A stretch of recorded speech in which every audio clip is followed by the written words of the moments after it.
Hello! This video is not about mixing techniques but how to prepare your track recordings, so I won't talk about side-chaining compression or other advanced techniques.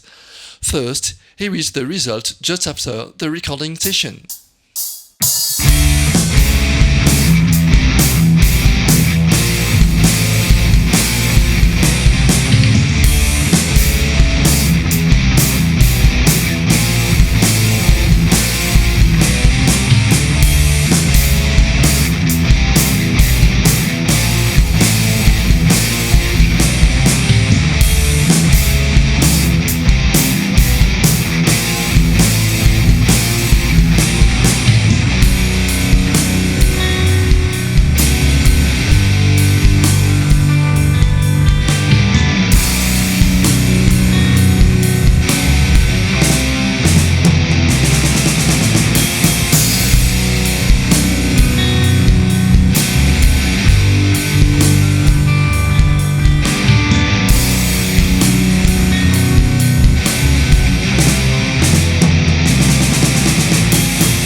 Set some new strings about 2 weeks before your recording sessions.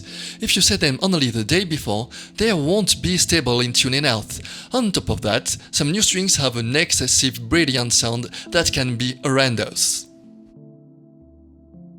Tune your instruments before each track, not only in the beginning of the recording session. A bad-tuned instrument can be just horrible to hear, unless you have an instrument equipped with a Floyd Rose or an Evertune bridge. Choose your sound before. It's better to know which amp you will use, so you can totally focus yourself on playing music. For example, the sound is so different between an Orange, a Marshall, an Angle and so on that you can't waste your time at this moment. Prepare your recording mix to be comfortable. A recording mix is not a demo or an album mix. The goal is not to have the greatest sound of the year. You have to determine what you need to play properly and in comfort. For example, if you're a bassist, you'll probably need to hear the drums. If you're invaded by a brick wall of guitars, you won't hear the drums and won't be able to have a consistent rhythm.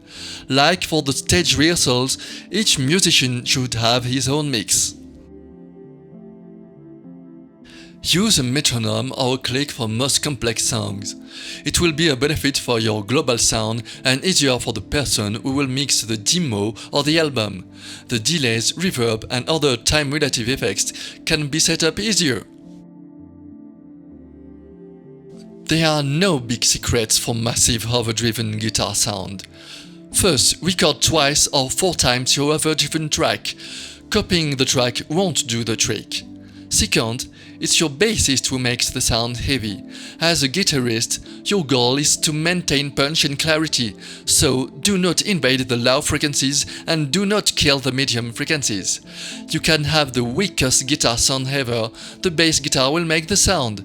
If possible, take full dry DI tracks, so the sound engineer can, if necessary, reamp them.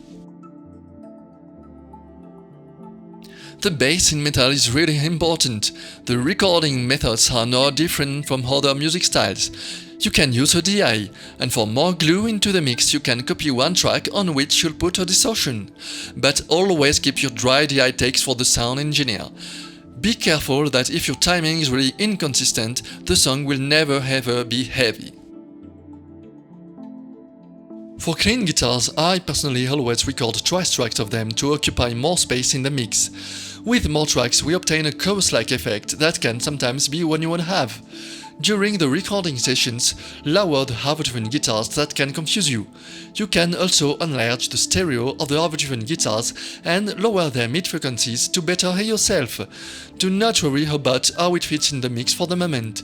This problem will be resolved by the sound engineer during the mix. Have you noticed in the introduction example that I play clean guitars when other instruments are the less complex? Arrangement is the key for your clean guitar's clarity. I hope these tips will help you during your next recording sessions. On the next video, I'll talk specifically about the recording of a singer. If you have any question or suggestion, leave a comment under the video. To be informed of my next videos, click on the subscribe button. And you can also follow me on Twitter or Facebook by clicking on the links here. See you next time!